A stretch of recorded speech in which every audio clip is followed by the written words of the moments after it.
Guru, hope you're doing well. Thank you for making it, slaving through the traffic. You're all here. Good to see you all. So, thank you for coming. It is a truly unique experience to be seated in this very historic former Bangalore Central Jail, along with three wonderful writers from the world of crime fiction. What a wonderful setting. So each writer here brings a unique set of style and setting to their storytelling. So I'll talk a little bit about their books. I'm sure you know already. Rudraneil Sengupta's The Beast Within is a gritty police procedural set in Delhi, following Inspector Prashant Kumar as he investigates the suspicious death of a teenage maid working for a very wealthy family. And in Harini Nagendra's Bangalore Detective Club series, we meet this very endearing character called Kaveri, who solves mysteries set in 1920s Bengaluru. And in Manji's Mayam, Tanuj Solanki takes us through the gritty streets of Mumbai, where we meet this protagonist, this anti-hero, Sevaram Manji. That's, yeah. So I guess he was saying, a lot of South Indians call it Manji, but it's Sevaram Manji, who gets embroiled in a fast-paced trail of money and crime. So these are what their books are about. So there is one thing that I always wanted to ask writers of crime fiction. It's about this idea of morality. And one of the central questions in philosophy and literature is morality relative? So while crafting characters like Sevaram Manji, whose childhood has had a lot of injustice, and he's got pent-up anger, I wanted to know, do his actions come across as justifiable, questionable actions, even justifiable because of what he has been through? And in The Beast Within, does the narrative present a clearer sense of right and wrong? Because the victim's suffering is so apparent and so, it's inexcusable. And I know the Bangalore Detective Club series is more lighthearted in nature, but there is death, there's murder, there's violence, there's injustice. So as writers, I wanted to know, how much do you weigh moral relativism while crafting your characters and your stories? So, hi everyone. So one of my favorite crime writers, a French guy, I don't know if I'll pronounce the name right, Jean-Patrick Manchette. So he has this line which is very dear to me. He says that the crime novel is the great moral literature of our times, and this was said in the 60s or the 70s. And which I find to be very true, because it gives you these categories in which characters can be slotted, right? There are victims, there are perps, there are witnesses or people in the milieu who may have had a part to play. And then there is the solver, avenger, detective, and so on and so forth, right? So there are these four stock characters. But my God, a lot of complication is possible. I mean, you have three examples here, people who have written vastly different novels, and you could all kind of schematize it in the way that I've said. And a whole lot of questions emerge, starting from, did the victim deserve it? That's the first one. With the perp, you can say, can the perpetrator be pardoned? Right? And there are whole varieties of other questions that we can add. With the witnesses, we can say, did they collectively create the condition for the crime, right? Which is what we typically say in the sense that, did society create the criminal, and so on and so forth, right? And with the solver or avenger, the question is, what's their interest? Why do they want to solve it? And how far will they go to avenge it, to solve it, and so on and so forth? And all four are very complex moral questions, right? They're all four of them are about morality. And therefore, like, crime novel was kind of built for this. Moral relativism, I don't know. I mean, I have no idea whether. So in the book, the back cover blurb, it says Sevaram Manji is an anti-hero, and I let it be printed like that. And a lot of readers have come back and said that, no, he's not an anti-hero, he's a hero. right? And I really don't know. I have no idea. He does what he does, and he's a bit forceful about it. Like he does it well. And about whether his actions are right or wrong, I mean, the judgment can. I mean, everyone can judge for their own thing. I just had the clarity that in this given situation, when he breaks into this room, is he going to punch the guy or not? Right? That's my question. Is it right to punch the guy? Is it wrong to punch the guy? I don't know. I'm also looking forward to listening to this, the very different answers to this question. But first of all, hello Bangalore. It's so nice to have the Bangalore Lit Fest in the commons of the jail. Yeah. I mean, I can't think of a more perfect setting for a community event that we look forward to every year, like the Bangalore Lit Fest, than this, with the trees and everything. And that's, of course, what I write about in the Bangalore Detectives Club series, 1920s Bangalore that looks just like this. So I'm very happy to be here and to see many familiar faces. The way I look at it, and I think it's a fascinating question, I agree. People often think of crime fiction as escapist and light-hearted, but I think we really write about the serious issues that confront society in a way that is entertaining, and through fiction sometimes makes it easier for you to wrestle with complex moral issues than, for instance, reading a philosophy book or reading a history book. It's an easier entry point for many people, not for all, but for many people. Certainly for me, which is why I write books of this kind. My heroine, Kaveri, is very much modeled after the 1920s, like an Agatha Christie, Miss Marple sort of a book where she's seeking justice. And one of the things she does is she's an amateur detective who's very much doing it to seek justice, not for employment, So that is the core. Each of my books have a core question, which is a justice question. There's a murder, there are perpetrators, and there are victims. That said, I'm writing because I am, let's put it this way, writing is always catharsis, at least for me. And I'm writing because I'm angry about the state of the world today. In some senses, 1920s Bangalore is an escape because it was a kinder, more beautiful time. And I feel like that is the seeds of the Bangalore that we should nourish today. And that is because people had compassion. So my books are, at the end, it's called the Bangalore Detectives Club series because it's the idea that a club of people help each other out and we'll all be a better place as a world if we move forward with people helping people out, right? So that is what I consider justice. Now, is it morally ambiguous? For me, I would argue no. There's very clearly good and evil in my books. The catch becomes good and evil are not very apparent. What you might see as someone being on the good side could be that they've got certain privileges in their life, they're taking unfair advantage of something. So that is the question I want to play with. Or someone who does something that you consider bad. Why have they done it? What were they driven to do? Is it really bad or are they setting right another wrong? Were they motivated by a question which was a good moral question to begin with, but they went down a path that they didn't anticipate, right? So that's what I am looking at, that in my world, yes, there are a lot of grays, but at the end there is a black and a white.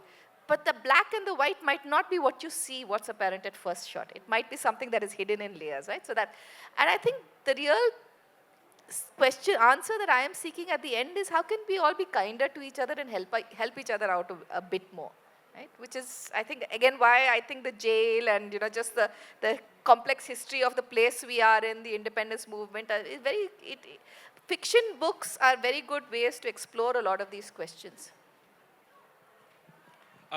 I totally agree with the statement you made about crime fiction being the great moral literature of our times.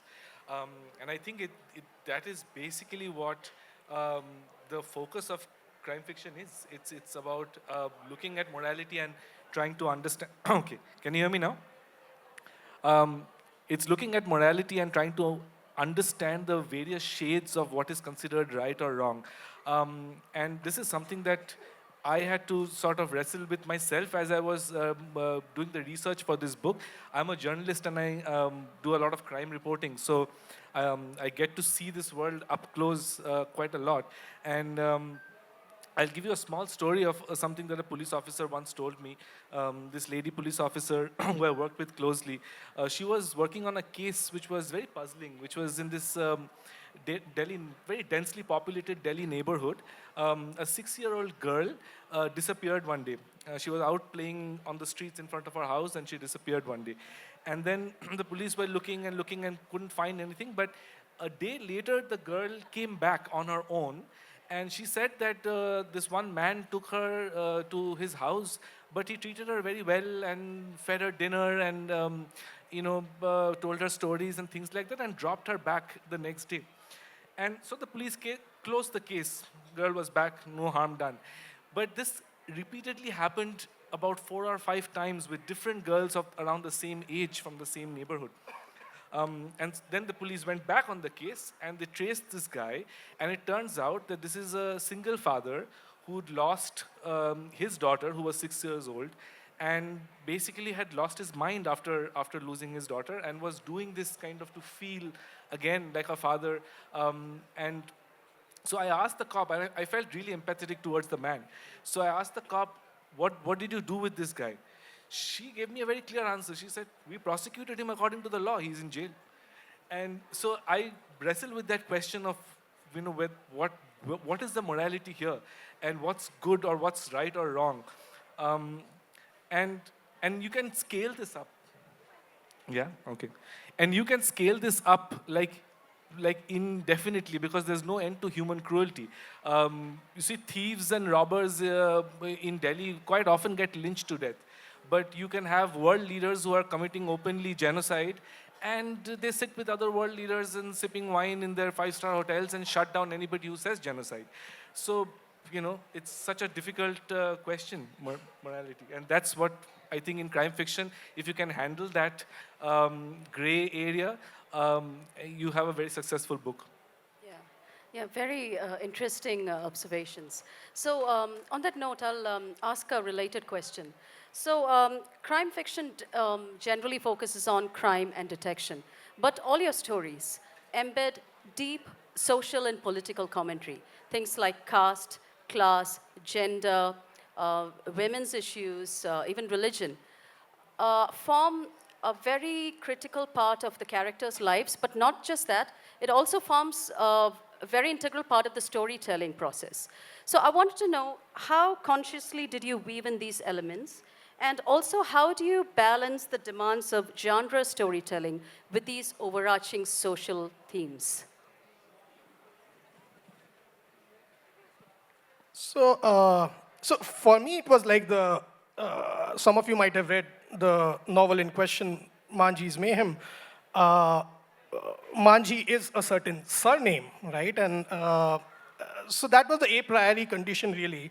And what I really wanted to explore, even before I was sure that I wanted to write a crime novel, was this very technical problem that Indian writers in English have, which is to say that if your main character does not operate in English, how do you tell their story in English? And I took it a bit far to say that he's also the one speaking this story in first person, right? So that gives a certain kind of challenge. Add to that the fact that not only are they distanced from English, in which the novel is going to be written, they're also someone from the underclass. So he's a Dalit from Bihar who's a migrant worker in Mumbai, right? So these are the set of challenges I thought, my God, this will be really tough to get right. And that was so more than wanting to say something about society, right? The first impulse was actually trying to overcome a technical problem in writing. And then once you go for that voice, in my case, I use the word voice deliberately because it's a first-person narration, right? So once you're trying to get that voice right, you end up loading it with what you imagine would be angst for a person in this sort of a situation.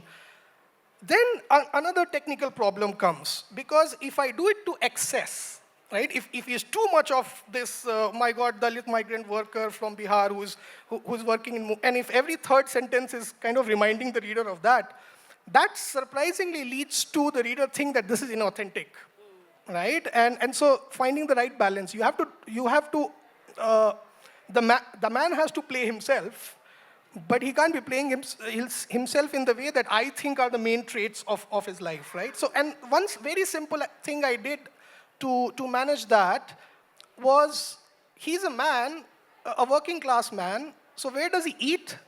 How does he wash his clothes? what is his commute, right?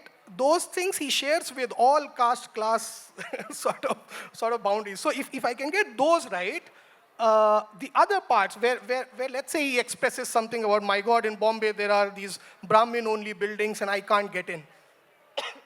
So if he has to express that sentiment, it is actually made believable by a lot of other things which do not really which aren't really commenting about his socioeconomic station and so on and so forth. So yeah, so for me, whatever social commentary happened post facto. The initial challenge was to say, can I write this person believably? And the challenge itself was exciting. Yeah. I think that's really fascinating. It is actually a very important challenge. How do you write your message? So it's very interesting. I did a workshop once for Sisters in Crime, which is a crime writers organization I'm part of, which was on how do you write your message without coming across as preachy. And the messages are completely different. One woman had a transgender, main character. One was writing about race issues. Here I am writing about all the complexity of 1920s Bangalore, gender, caste, everything together. And different people had different strategies, but the problem is very real. How do you do it without turning off the reader? I think you get better over it at time. Because mine is historical, I'm confronted with so much archival research where you actually see injustices.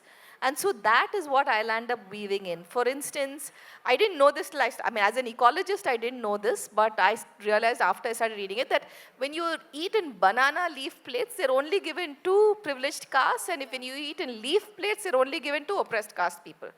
So I have this problem where Kaveri is coming in there, milk boy is hungry, she wants to feed him, she's cooked something for the first time in her life, she's excited to share it. And then she hesitates because there's a banana leaf in the garden, but if her mother-in-law sees it, she'll yell at her. Then she decides, no, it's her first act of rebellion in the story. I'm going to go ahead and cut down this banana leaf and give it to this little boy to eat in, right? Or the other way I did it in Coorg. This is, by the way, the Into the Leopard's Den, which is set in Coorg. But there's a lot of the British versus the Indian, the challenges there. It's okay. And if you look at what happens in those areas, I wanted to talk about the British cruelty to ecology, the commodification of coffee and how you actually make entire forests go away. So there's a lot of history about shade-grown coffee, it was always shade-grown by the Coorgis for local production and a bit of market. And then the British came into Sri Lanka and cut down all the trees with the sun to expand coffee production, and that's when lantana and the borer beetle took over and decimated coffee.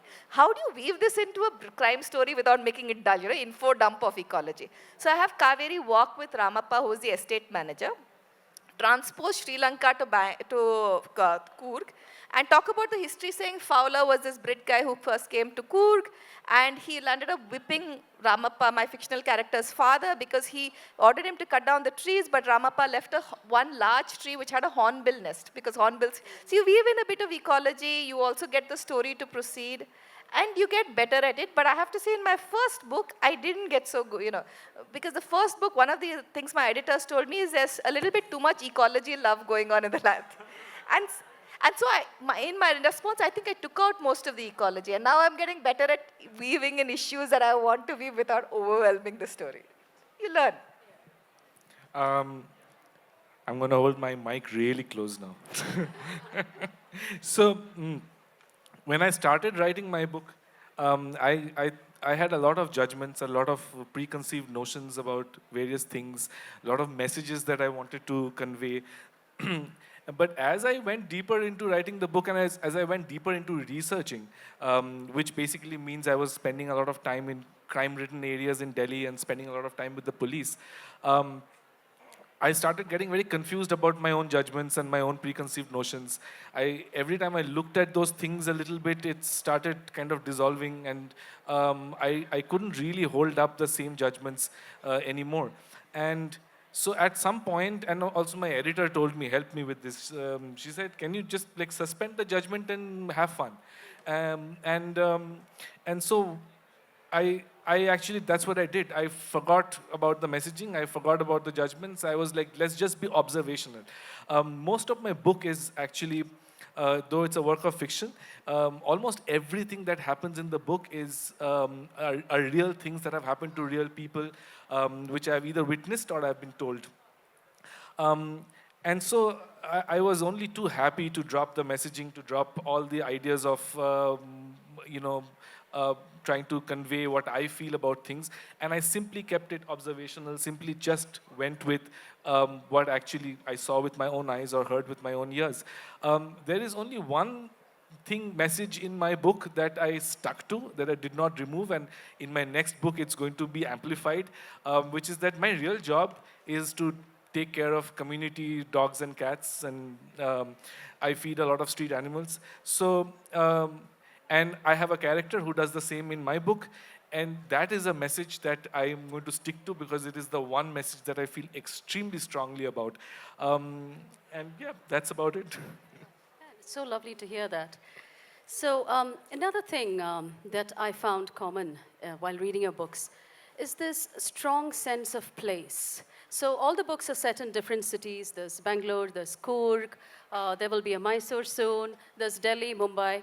But I felt that the city, the place, almost becomes a character. It is so integral to the stories. And not just the city, more the place, the heart of the city where the action is actually taking place.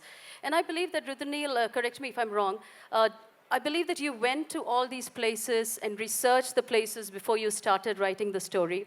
And Harini, the Bangalore that you describe in the 1920s is obviously a very different Bangalore now. So I wanted to know from all of you, how did you craft the city or the place into your stories? And how important is the sense of place in crime fiction? So one of the things that really drew me to crime fiction in the first place is how the city or the setting, the place where it's unfolding, comes alive in crime fiction in a way that I think very few other genres or any other work of literature does as well.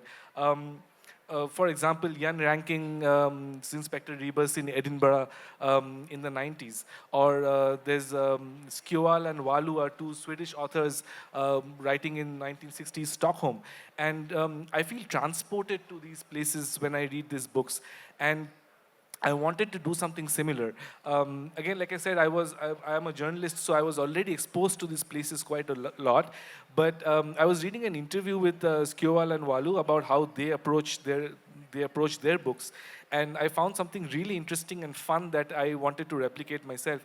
Which is, they said that when they have plotted out the story, they actually go and visit the places where the action is happening. Spend time there, take notes. They also try and travel the routes that their protagonists are going to travel in the book. So if Inspector Prashant Kumar has to go from Hoskas Thana to Dwarka, Sector 21, I know that he's going to take an auto, a metro for some distance, and then he'll take an auto or something like that. I did exactly that. So once I had plotted out my book following Skjoal and Walu's schematics, I actually went and did those travels that my protagonists were going to do.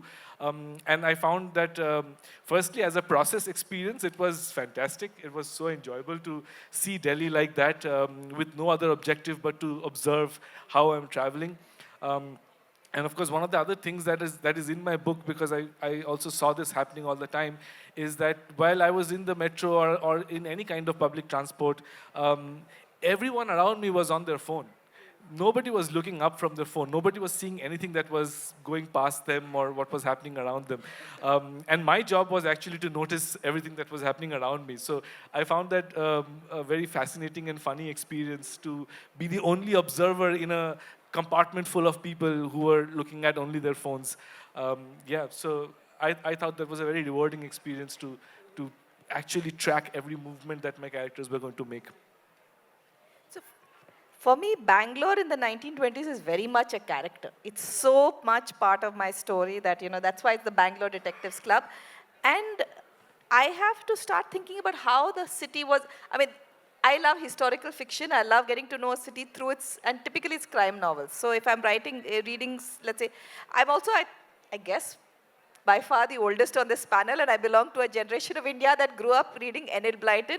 And for me, England was all about scones, having never tasted a scone in my life, right? And I so, grew up reading Enid Same Blyton here. too. I also. We all did, I think. Yeah. I thought fresh tomatoes was something amazing.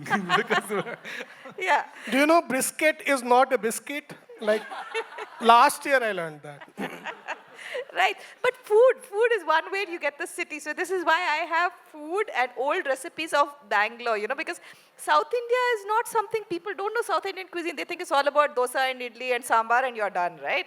So I have the bisi bede or I have majjige. I remember talking to a Bangalore reporter after I wrote the first book, because the books are not just in India, they're also abroad. And so I have to get recipes that talk about the city in a way that, so I have majjige recipe. And this Indian Express what is it? Majjige recipe hakidra, madam. I mean, what is this? Who is going to put majjige? But you get what I'm saying. If you don't know that, if you think South Indians, someone from the outside India would think South Indians don't drink coffee because Indians only drink tea.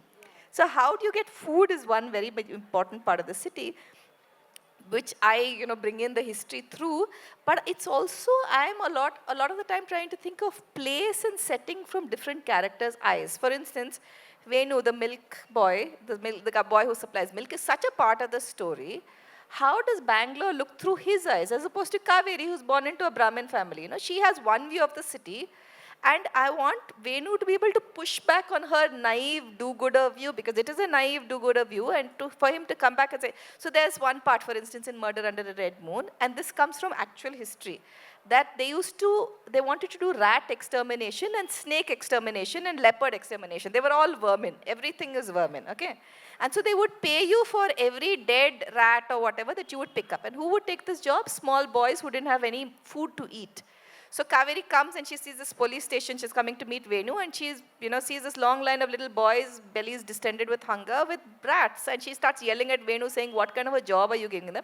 And Venu pushes back, saying, what do you want me to do? Do you want them to starve? Stop putting these idealistic guys. They need to feed not just themselves, but their entire families who are depending on them. So I think that little bit of imagination, sometimes history, it's always something.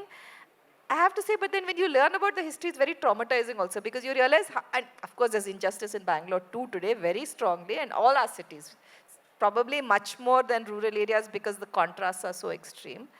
But I think that's the challenge. How do you write about the history and the place as a character, which also evokes the reality? It's not just, because cities, you can see the same cities from so many slices depending on the people. Yeah. I'm just going to try and ruin crime fiction for about 100 or so people here, right? And so in response to the first question, I said there are 4 buckets of characters largely in crime fiction, any kind, right? Victim, perpetrator, witness, and solver, avenger, detective. After the discovery of the corpse or the crime, most crime novels are a series of episodes in which the solver or avenger has a conversation with witnesses or victims or perpetrators. So it's a concatenation of a series of conversations, each one of which adds some information. Sometimes it may also distract the solver or avenger and take them elsewhere, but each one of which, at least the writer has to negotiate whether this conversation will add to the solving or not, right? And so if you look at the crime novel as this model, then there are only 3 complications possible, right? One is that you decide whether or not information will be delivered, right? Or whether I'm going to, as a writer, the writer is going to hold back on the information, it is going to take the next episode. The second is the identities of the people, right? So let's get out of India. It is Harlem, New York, 1960s, 70s. A crime has happened in Harlem, but the detective is white. And a white detective is trying to ask questions, in that milieu. They're going to find it tough. So identity itself makes the interaction tricky. And the third is, where is the damn interview happening, right? So the space. And so I usually try not to think in terms of the city as a character, because that does not really go with my theory of character. A character is something whose perspective is a choice I have, right? Do I want to take that perspective or not? A city, what perspective does a city have, right? So a city is foreground, background, that's it. And if I had to theorize it, I would say that a lot depends in crime fiction, not on the fact that action is happening in Mumbai. Mumbai is too big. But where in Mumbai? It is the interior spaces. Which room did it happen in? Whether it happened in the corridor, whether it happened in the morgue, and so those details. So you have to be able to write not just Mumbai, right? Mumbai, it's okay, right? These are the local trains, north, south, etc., right? But you have to be able to write a morgue. So which is what Rudraneil said, right? Like actually have to see that place to be able to bring it to fiction. And if you stretch it this way, are you really saying that a morgue is a character in my novel? A hospital is a character? Then there's no end to it, right? So I don't think a city can be a character. It's just a thing that we say sometimes easily. I have nothing against it being said. But I am more interested in writing a room in Mumbai, a particular kind of room in a particular kind of building. The city is okay. The city is local trains and pav bhaji and vada pav, yeah? This is another reason why this works so well in detective fiction, crime fiction, police procedural. For me, I mean, the police have access to everything, right? When they're trying to solve a crime, they are going to all kinds of places, from really rich homes to really poor areas to wherever, the morgue, the hospital, places that usually as a civilian you would not see, the police are seeing and watching. So there's a huge variety and diversity of places within the city that you would never see unless you were police. Another complication typically in a certain kind of crime novel is, you must have heard of this in shows and novels, right? The murderer is in the room, right? What is really happening, it's not a one-to-one interview, it's a 1-to-5 interview. Like always happens in Hercule Poirot or so on, and that's just a complication to the interview. Ultimately, it is the solver asking questions and the other person denying information or deflecting or actually answering the question. That's it. You write 15 of those scenes, you actually have a crime novel. Yeah, interesting, because sometimes the city can be a character, and some authors don't think that way. Very interesting. But I guess it's also different for a reader. Sometimes you might be able to pick up on all these things. So we have some more time. I wanted to ask you a little bit about the craft of writing. So fiction writers are famously split between plotters and pantsers, people who meticulously plot their narratives, and those who write from the seat of their pants. I had this misconception that all crime fiction writers are plotters. That's what I thought. But I guess I'm wrong. I believe that Harini, while writing a story, sometimes you know who gets murdered, but you don't know who commits the murder. And I think in Manji's Mayhem, while you were writing, halfway through the story, you didn't know where the money bag was. You yourself didn't know where the money bag was. And the money bag is a very central element in the story. But I believe, Rudraneil, you are more of a plotter. Could you tell me how much do you plot and how much room do you leave for organic development? So maybe I've changed over time, but I also thought that if you write crime fiction, you have to plot, right? And for me, it's very character driven. So I find that if I plot more, I lose interest in the story halfway through. But then, I mean, again, because now being part of multiple crime groups, most of the people that I know who have written, 30, 40, 50 novels do not plot. And so I find that very interesting. They say something happens to the brain, and eventually, you realize that maybe your brain has foreshadowed something because it seems very obvious to the writer themselves once they figure it out. So I think those of us who don't plot are not in terrible company here. It just makes it a little harder. The craft of writing is something you figure out, because again, Into the Leopard's Den is my first book where I actually have a twist, because there was something that I saw and read that I wanted to put in, and I had to redesign the twist. But then it became my hardest book to write because there was that one twist that had to happen. And so my characters wanted to go somewhere, the plot was going somewhere else, and I had to keep renegotiating. But the Bangalore Detectives Club, I had no idea. The challenge then becomes that you rewrite it. I wrote that book 3 times from start to finish. And so that is where, you get better. You don't have the time. If I'm doing a book every year, I don't have the time to sort of go back and forth with three revisions of this kind. So you get better, at figuring out these two. What was the question? Sorry. I zoned out. Eh? How much do you plot? How much do you plot? Okay. Yeah, I need to know what happens for the first 50, 60 pages. Then So let's say 1/3. I need to know what happens for the first 1/3. Without that, it's very difficult for me to maintain the energy to reach the third, 1/3 of any story or novel. So I'm a plotter for the first third. I really have to grind it out in the middle, which I like to do alone. But with Manji's Mayhem, once I was done with 2/3 of it, it was literally walks with my wife parked close to our house. And I'm like, should I kill this character off, right? Should the back pop up here, and etc. And we're just bouncing things off. And she's like, no, don't kill this guy. and she doesn't know, she hasn't read the 2/3 that I have written. So it's all she knows is what I'm telling her, that this is what the novel is. What do you think should happen? And broadly, I took what she advised me to do, and that's the plot. So yeah, no great plotting, just vibes. Listen to your wife. Vibes and vibes. So I plotted my book meticulously out of a sense of anxiety.